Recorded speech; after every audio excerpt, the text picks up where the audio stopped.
أعوذ بالله من الشيطان الرجيم بسم الله الرحمن الرحيم الصلاة والسلام على محمد وآله الطيبين الطاهرين السلام عليكم ورحمة الله وبركاته ليلة الجمعة مبارك. Okay, so as we've started last Thursday, we're going to start with the recitation of the Qur'an, and we started Juz 29. So we did Surah Al-Mulk, today we'll do Surah Al-Qalam, we will do a little bit of Dua Al-Kumayl, we will look at the A to Z of Islam, and inshallah we will finish with Surah Yaseen. But I'd like to start with Surah Al-Qalam, which is Surah number 68, and it's the second Surah of Juz 29. Before we recite it, I'd like you to look for it in your Qur'an, so while I'm talking, you're looking for it, so we can recite it together. But let's talk a little bit about it. First of all, it starts with Noon. It's the first time a huruf al-muqatti'at was used. Do you know what huruf al-muqatti'at is? Muqatti'at is the cut letters. Huruf is letters. So these letters, like alif lam mim, alif lam ra, ta sin mim, there's 29 of them. And Allah starts 29 chapters, 29 surah with these letters. The first of them was Noon. But yet, when you look at the Qur'an in arranged order, the last of them is Noon. And some of our Mufassirin say that divinity, Allah uses the same letters that we use to write down our lives, to produce our lives. Yet He's telling us, can you produce anything like the Qur'an? We can't. And you will notice every time huruf al-muqatta'at is used in the Qur'an, it talks about the Qur'an. So Surah Al-Qalam, it says qalam is a pen. And then it starts with Noon. Now imagine that the Noon is a pot of divine energy, like Noor, like Allah's divine energy. And the pen sort of dips into it to write our life. It's just so phenomenal. Let's look at the focus of this surah. It tells us that the Prophet has the highest moral character. And what does that mean? That means that the best of akhlaq is that of the Prophet. You know, let me try and explain what akhlaq is.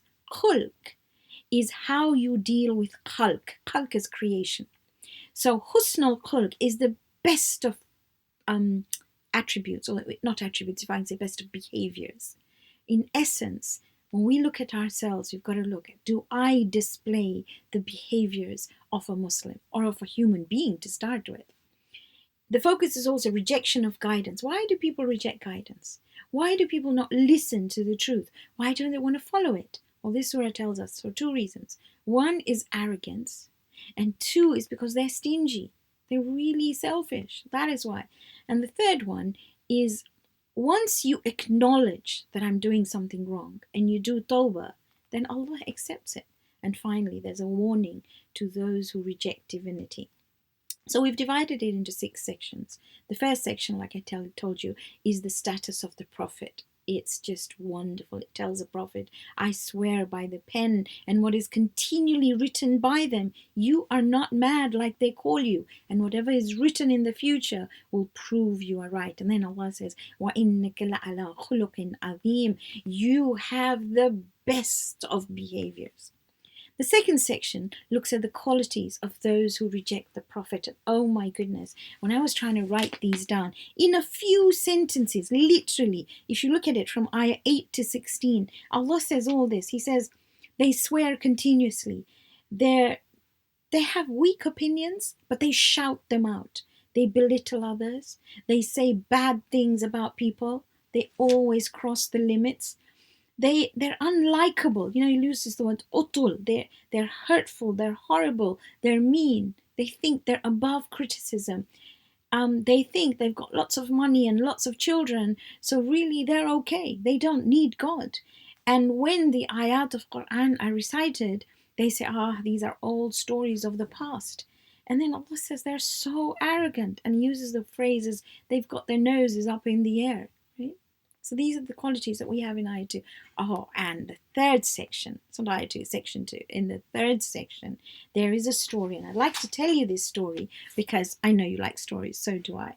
And this is literally the first parable introduced in the Qur'an. So it's from ayah 17 to 33. Now let's see what the story says. So I'm going to just paraphrase it so you understand where it is.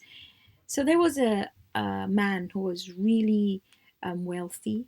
he was really good. He was such a good man, and he had this massive garden. And we're told in our hadith that it was in Yemen, and he was one of the Bani Israel. He was a really good man, really good man. What he did was, because he had such a luscious garden and so much in his garden, he allocated a bit of his garden where he didn't put a fence around, and he said anybody can come here and anybody can take as many fruits as they want, whatever they want from the garden. So the people of the town who were poor, people who came aside, always loved it because they could come here and they could feed themselves. Now he had lots, remember, this was a small portion that he had allocated, but he was a good man. So now, when he died, he had a few sons, and they said, well, we don't want to do that. This is our inheritance. We don't want to give anybody this inheritance. So what we're going to do, now they're thinking, what we're going to do is tomorrow, we're going to go and we're going to make sure that nobody gets any of this. So none of them are going to get this. No poor people are going to get this. This is ours. It's for our families and our generations, and we're going to keep it for ourselves. So that's how they thought.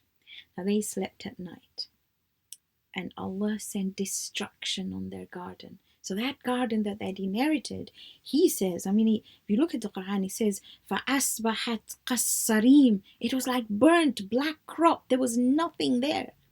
So now look at what they're doing. You've got to imagine this story. They're thinking, we're going to stop people. So فَتَنَادَوْا مُصْبِحِينَ. In the morning, they called out to each other and said, let's go. We'll go and collect all the harvest. We'll keep it for ourselves, and nobody will get it. فَانْطَلَقُوا وَهُمْ يَتَخَاطَرُونَ. And they went along, and they were talking to each other and saying, you know what, today, that's it. Nobody's going to get anything. It's all going to be ours. Look what they said. They said, أَنْ لَا يَدْخُلَنَّهَا الْيَوْمَ عَلَيْكُمْ مِسْكِينٌ. No poor man will enter this.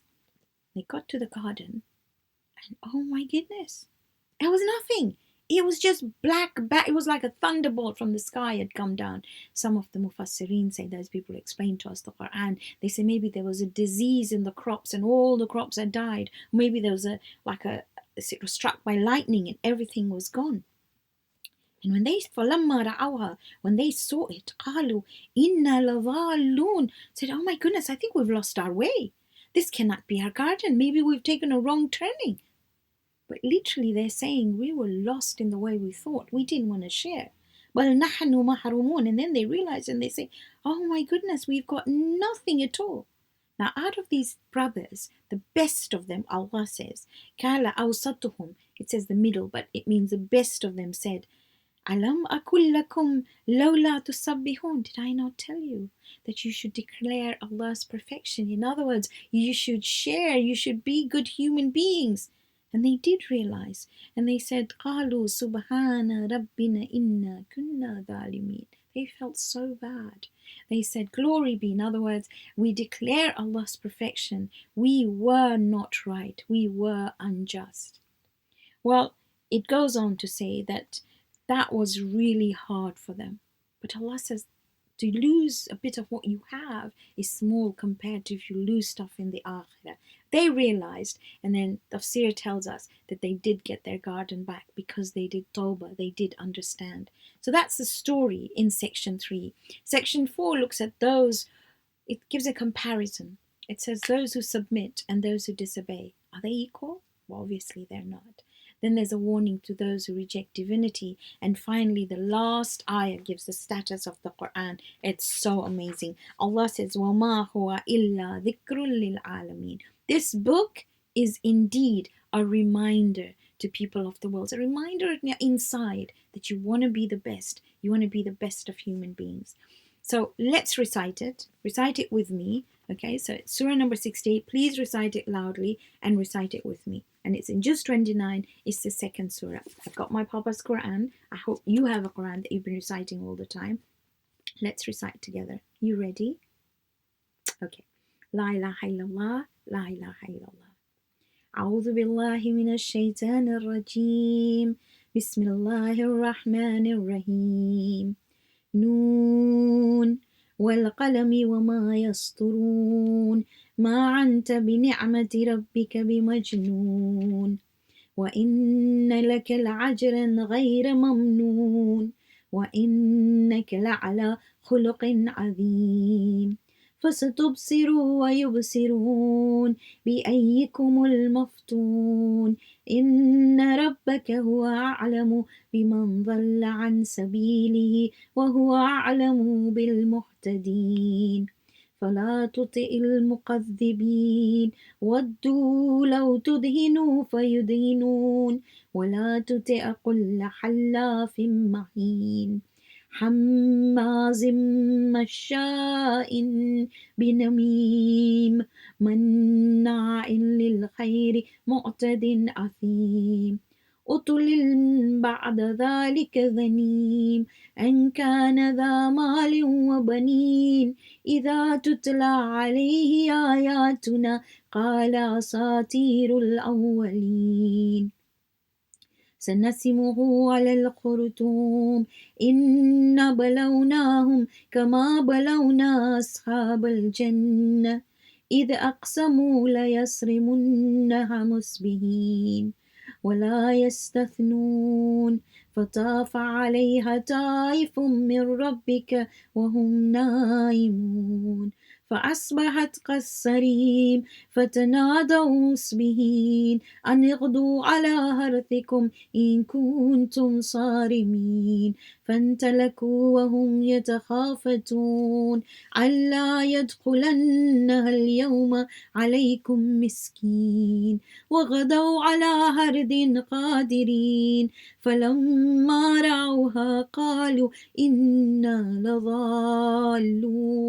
بل نحن محرومون قال عوستهم ألم أكن لكم لولا تسبحون قالوا سبحان ربنا إنا كنا ظالمين فأقبل بعضهم على بعض يتلاومون قالوا يا ويلنا إنا كنا طاغين عسى ربنا أن يبدلنا خيرا منها إنا إلى ربنا راغبون كذلك العذاب ولعذاب الآخرة أكبر لو كانوا يعلمون إن للمتقين عند ربهم جنات النعيم أفنجعل المسلمين كالمجرمين ما لكم كيف تحكمون أم لكم كتاب فيه تدرسون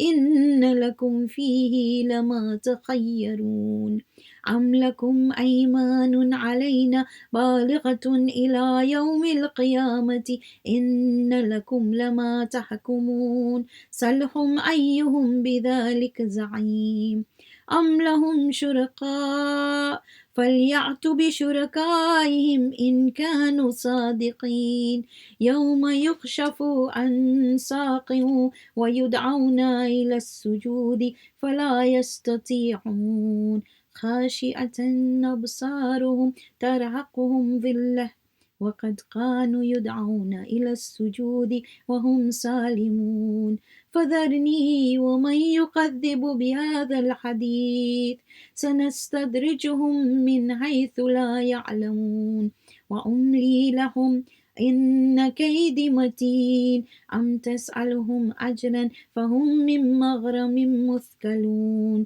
أم عندهم الغيب فهم يكتبون فاصبر لحكم ربك ولا تكن كصاحب الحوت إذ نادى وهو مكظوم لولا أن تداركه نعمة من ربه لنبذ بالعراء وهو مذموم فاجتباه ربه فجعله من الصالحين وإن يكاد الذين كفروا ليزلقونك بأبصارهم لما سمعوا الذكر ويقولون إنه لمجنون وما هو إلا ذكر للعالمين صدق الله العلي العظيم وصدق الرسول الكريم ونحن على ذلك من الشاهدين. Now, the benefits of reciting this surah.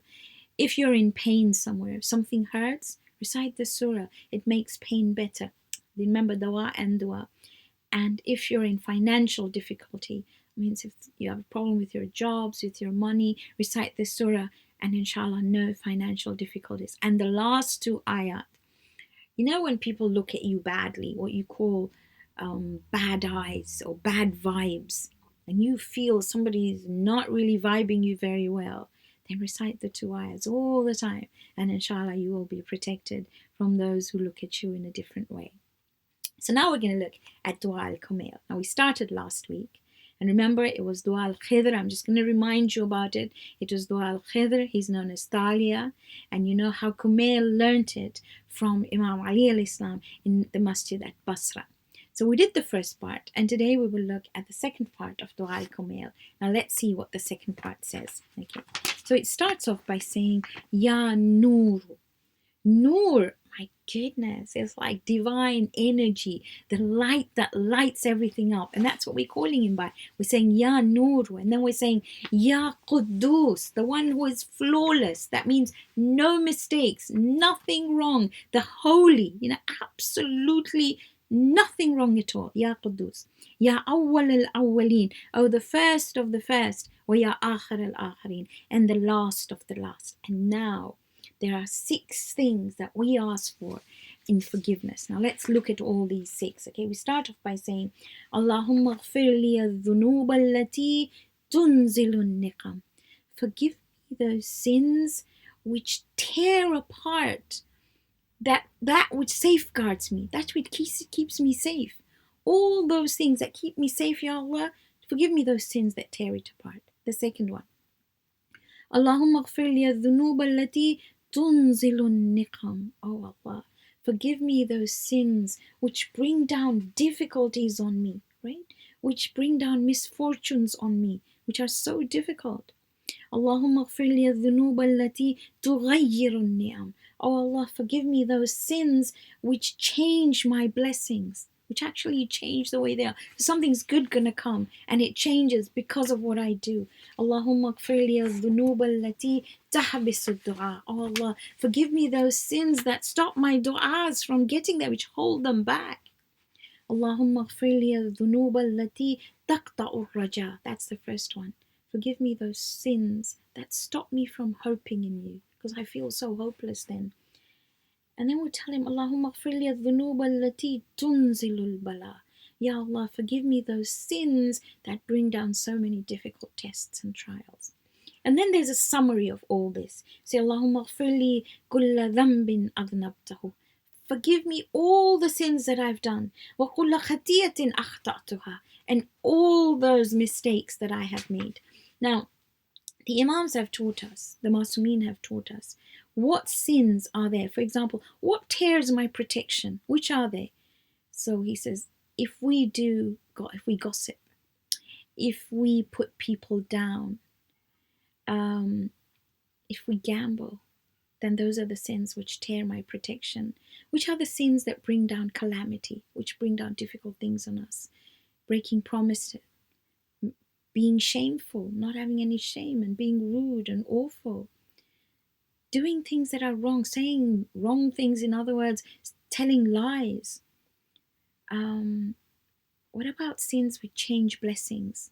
They tell us it's when you are quiet, when something wrong is happening. We've got a whole movement at the moment about Black Lives Matter.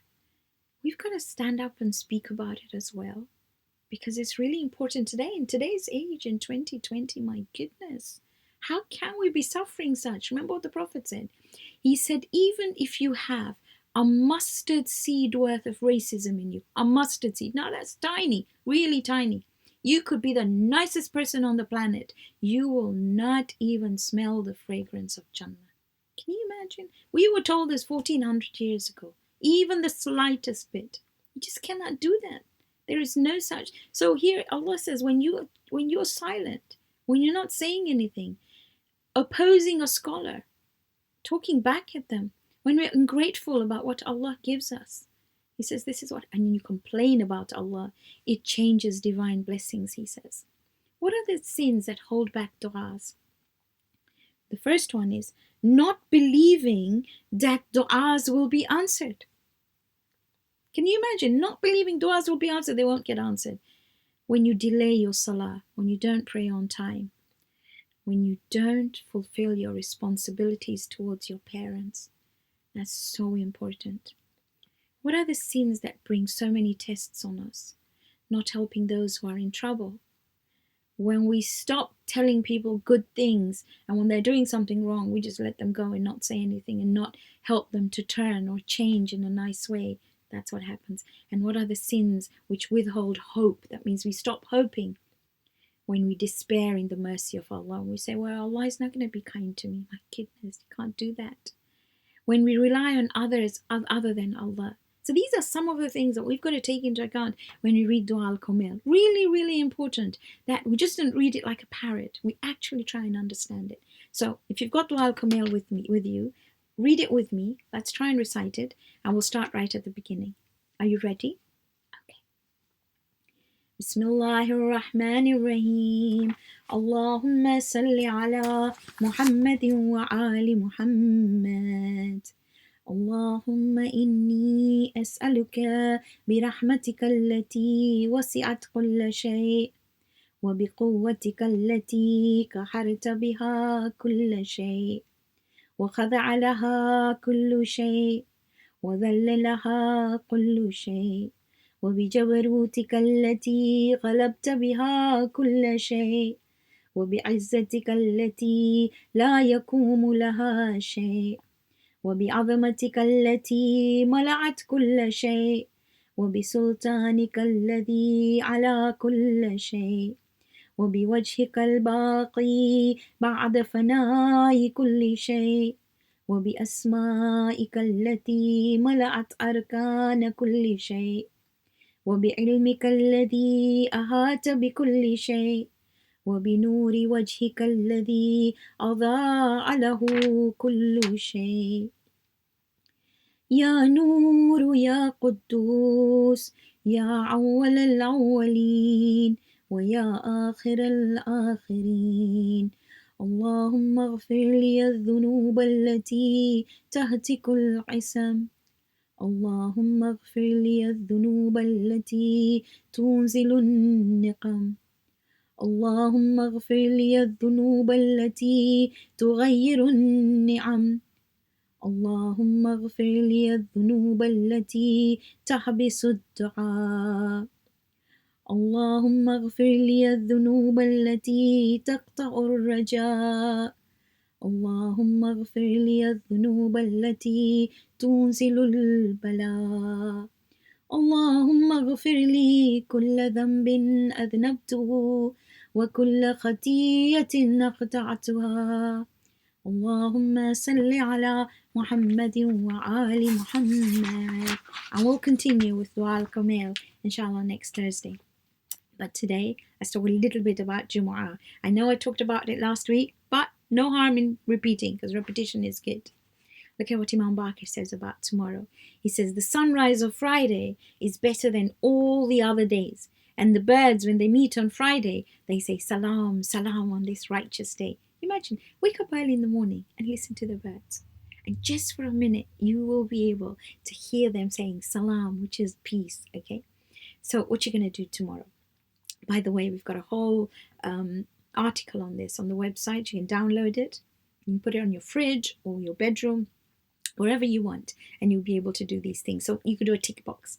Recite istighfar 3 times before Fajr Salah. Astaghfirullah Rabbi wa atubu ilayh. Recite Ayatul Kursi from Fajr to Dhuhr, and you will have an awesome memory. It really works. Try it. To the ghusl of Jumu'ah. Remember, we talked about it. Imam Ali, when the Prophet told him, oh Ali, even if you don't have enough money to buy food, use that money to buy water to do ghusl. Cut your nails. Wear neat, clean clothes, even if you're in lockdown, even if you're at home. Get dressed. Apply perfume. Eat a pomegranate if you can. If you can't get one, well, maybe when you can, then you can eat it. Give sadaqah. Recite lots of Qur'an tomorrow. Spend time learning about religion. Recite tasbihat arba. Subhanallahi, walhamdulillahi, wa la ilaha illallah, wallahu akbar. Oh my goodness, and salawat. As many as possible tomorrow. Recite as many as possible tomorrow. Recite Surah Al-Jumu'ah. If you can in your Fajr Salah, Zohar, Asr, just keep on reciting. After Asr, istighfar 70 times. Again, Surah Al-Ikhlas, recite it so many times. Remember your marhumin. It's a day to remember them. In fact, from tonight, that's why it's called Laylatul Jumu'ah. I know in our language, in the Indian subcontinent, we say Jumerat or Shabe Jumu'ah. Start reciting now. Remember them. Surah Al-Fatiha. When you're having dinner today, Surah Al-Fatiha for the marhumin. Yes, can't be that difficult. And Jumu'ah is the day of Imam Mahdi. Give sadaqah in his name for his safety. And if you can, a little bit of dua and nudwa. Inshallah, one day we will try and do that too. So that's Friday. But let's go back to the A to Z of Islam, which we started. And I'm still on A. I just love it because A is for Allah. Don't want to move away from Allah. And last week, you remember, we talked about Asma al-Husna. And I said, if you could recite Ya Allah as many times as possible, 10 or 100, it's always nice to do that. This week, we'll look at some other Asma al-Husna. And I promise I'll move on to the other letters.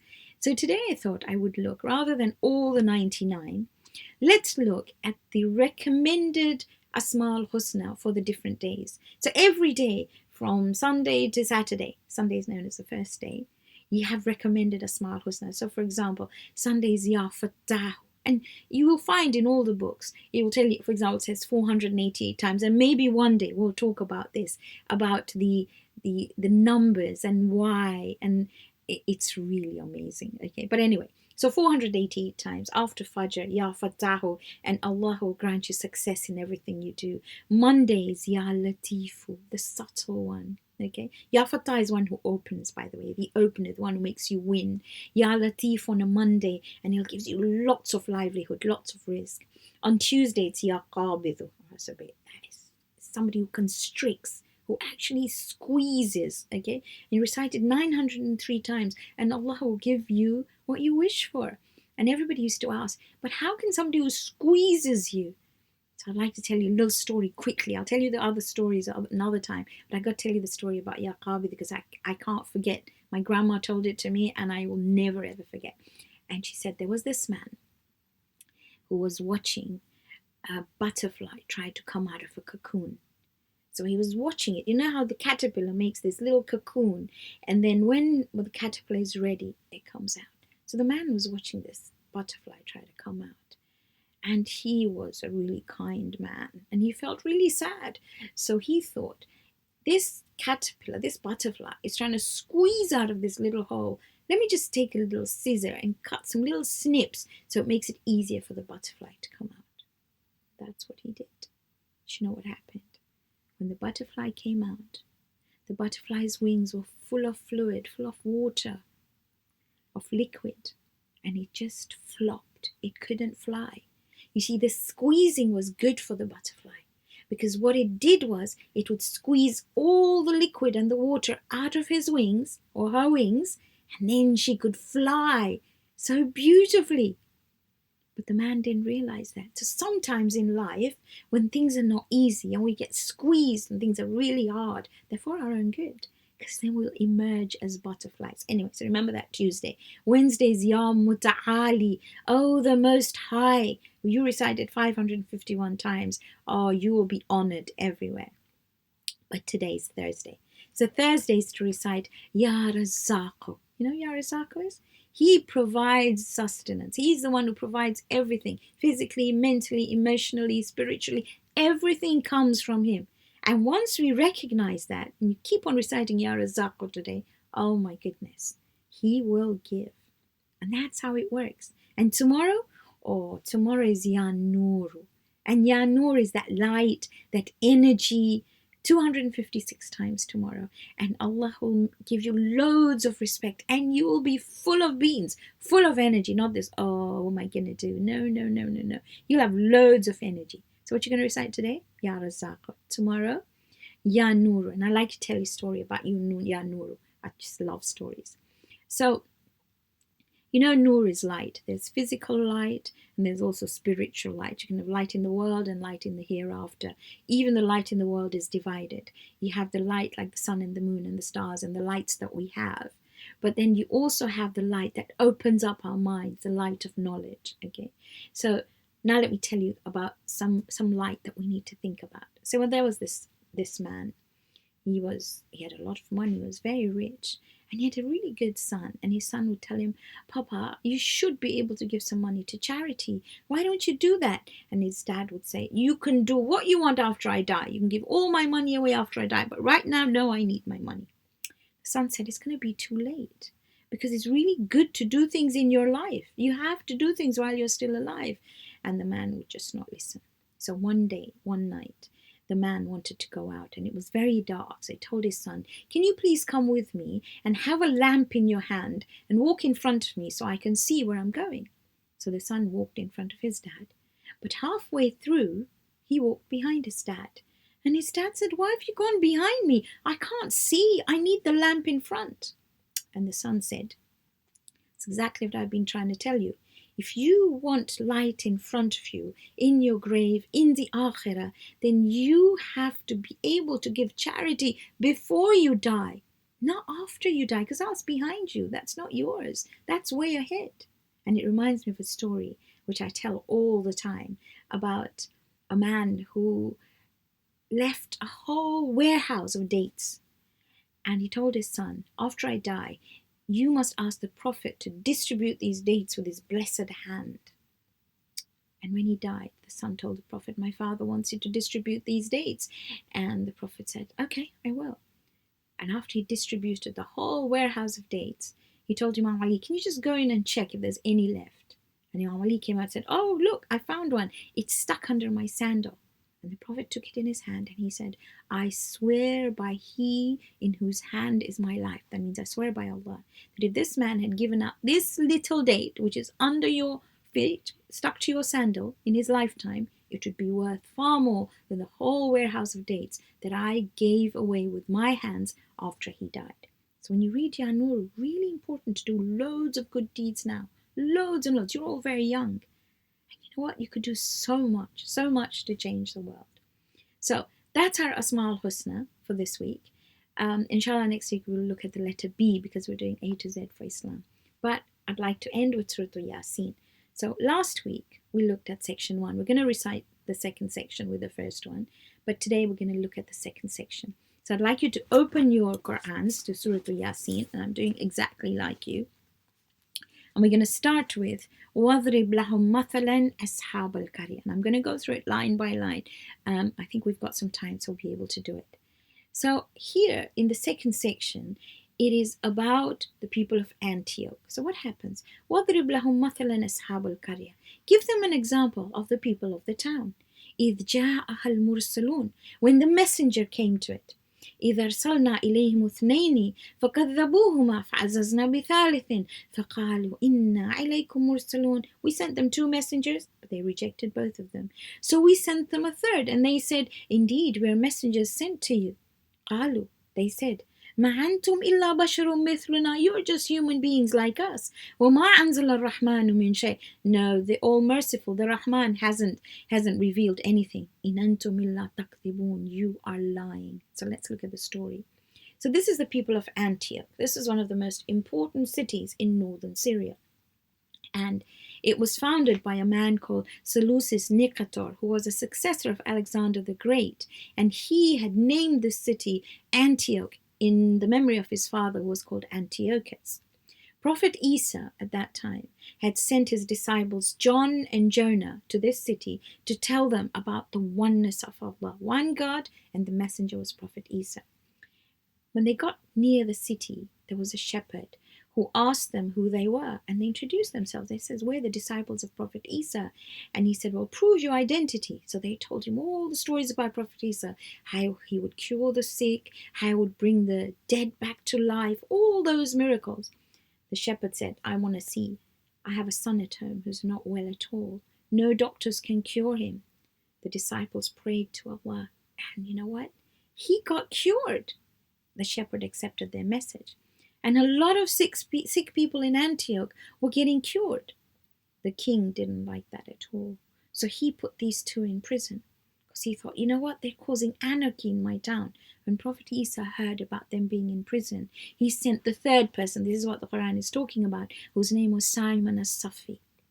Simon came and he became friends with the king. He was so nice to the king, but didn't tell him who he was. When he thought the king now was his friend, he told him, "Why have you imprisoned John and Jonah?" He said, "Ask them what they believe in. They believe in goodness, in that which is right." The king did that.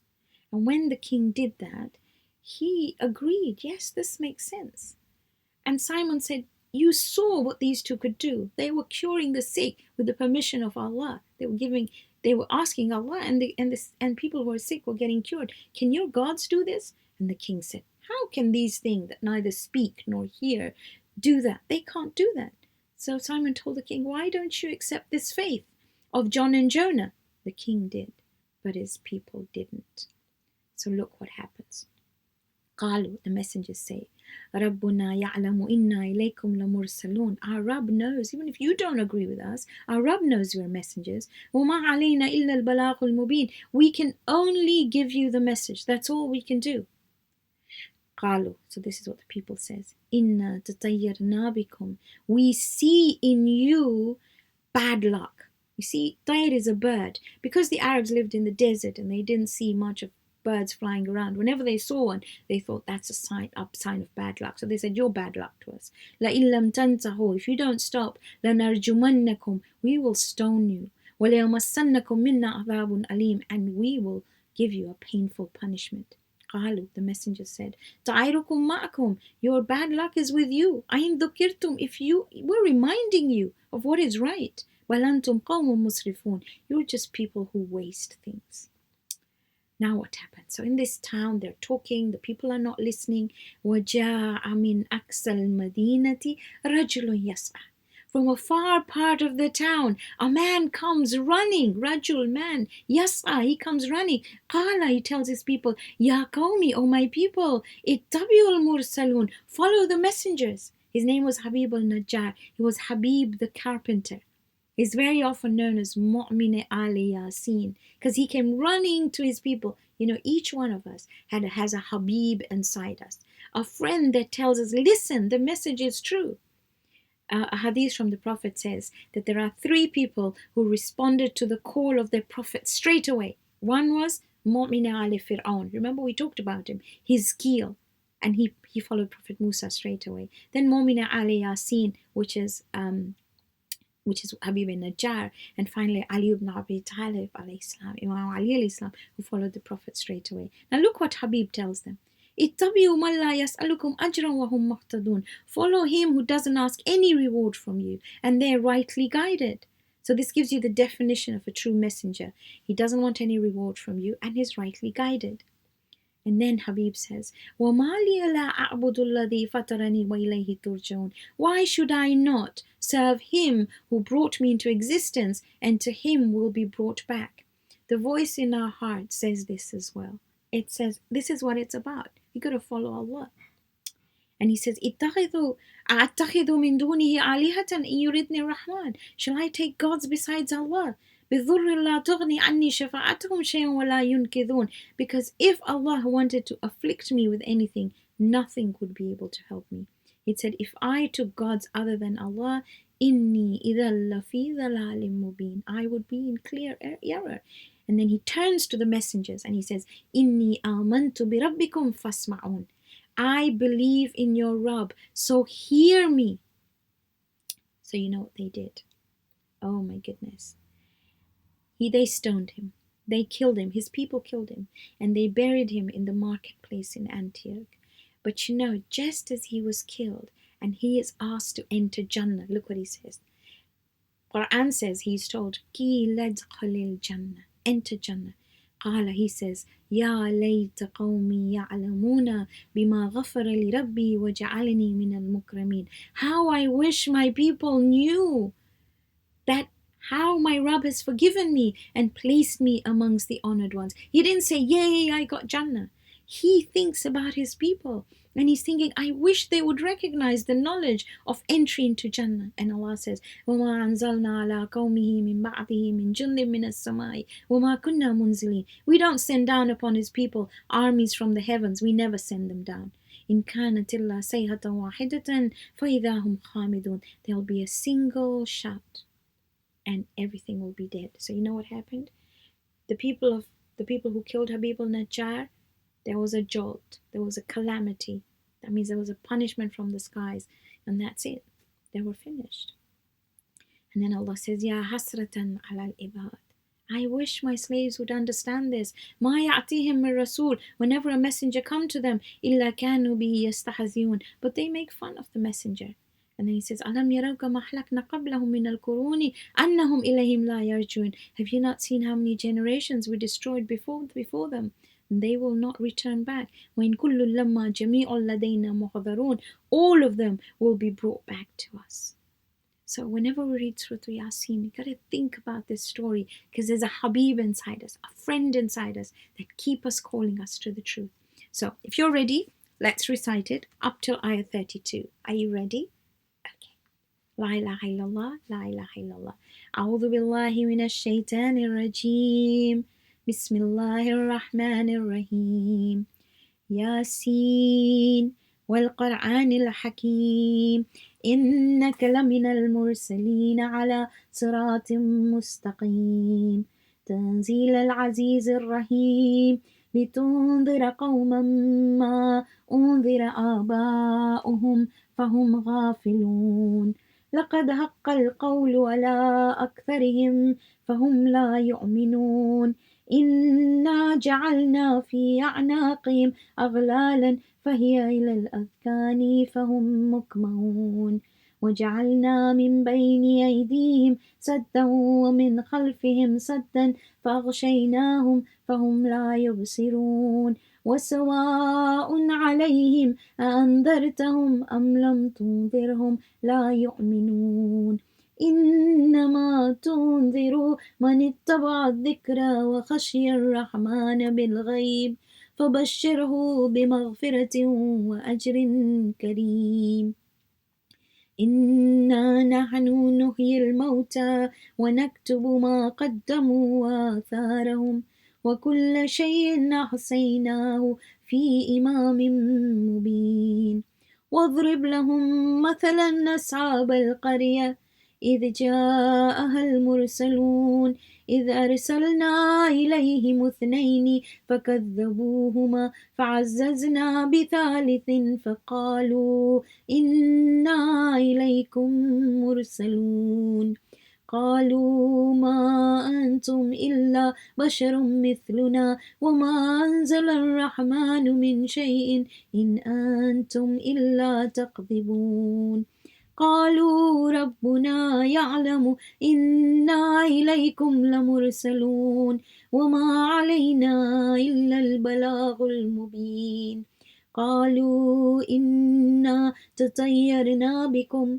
لئن لم تنتهوا لنرجمنكم وليمسنكم منا عذاب أليم قالوا طائركم معكم أئن ذكرتم بل أنتم قوم مسرفون وجاء من أقصى المدينة رجل يسعى قال يا قوم اتبعوا المرسلين اتبعوا من لا يسألكم أجرا وهم مهتدون وما لي لا أعبد الذي فطرني وإليه ترجعون أتخذ من دونه آلهة إن يردني الرحمن بضر لا تغني عني شفاعتهم شيئا ولا ينقذون إني إذا لفي ضلال مبين إني آمنت بربكم فاسمعون قيل ادخل الجنة قال يا ليت قومي يعلمون بما غفر لي ربي وجعلني من المكرمين وما أنزلنا على قومه من بعده من جند من السماء وما كنا منزلين إن كانت إلا صيحة واحدة فإذا هم خامدون يا حسرة على العباد ما يأتيهم من رسول إلا كانوا به يستهزئون ألم يروا كم أهلكنا قبلهم من القرون أنهم إليهم لا يرجعون وإن كل لما جميع لدينا محضرون صدق الله العلي العظيم وصدق الرسول الكريم ونحن على ذلك من الشاهدين اللهم صل على محمد وآل محمد. We're going to end with the Surah Al-Fatiha. Pray for your marhumin, all the marhumin, especially those of your family. Pray for those who are ill. There are lots of people who are very, very ill. Please pray for them from the bottom of your heart. Pray for those who are in a lot of trouble. We will recite the dua for protection and then the ziyarah of Imam Hussein. I will see you again, inshallah, on Saturday at 10:30. And again, maybe on Tuesday. Once a month, the Jamaat organizes Amale Ashura. So that's on Tuesday at 10 o'clock. So maybe you could join me then to it. The Amals are quite long, but I'm sure you can join in. It's really cute. It finishes within an hour. All right, so let's recite Surah Al-Fatiha. Bismillahir Rahmanir Rahim. Alhamdulillahi Rabbil Alameen. Ar-Rahmanir Rahim. مالك يوم الدين إياك نعبد وإياك نستعين اهدنا الصراط المستقيم صراط الذين أنعمت عليهم غير المغضوب عليهم ولا الضالين. Close your eyes. Ask Allah to give the thawabs to all the marhumin, especially those of your family. Pray for those who are ill. There's somebody who's very close and he's not well at all. Please pray for him. And pray for those who are in trouble. لي خمسة أطفي بها حر الوباء الحاتمة المصطفى والمرتضى وأبناهما والفاطمة لي خمسة أطفي بها حر الوباء الحاتمة المصطفى والمرتضى وأبناهما والفاطمة السلام عليك يا أبا عبد الله وعلى الأرواح التي حلت بفنائك عليك مني سلام الله أبدا ما بقيت وبقي الليل والنهار ولا جعله الله آخر العهد مني لزيارتكم السلام على الحسين وعلى علي بن الحسين وعلى أولاد الحسين وعلى أصحاب الحسين اللهم صل على محمد وآل محمد. Jazakumullah khair. Let's pray to Allah subhanahu wa ta'ala to grant us the tawfiq to make this Friday one where He hears our du'as and makes us Ahlul Qur'an. ربنا تقبل منا إنك أنت السميع العليم.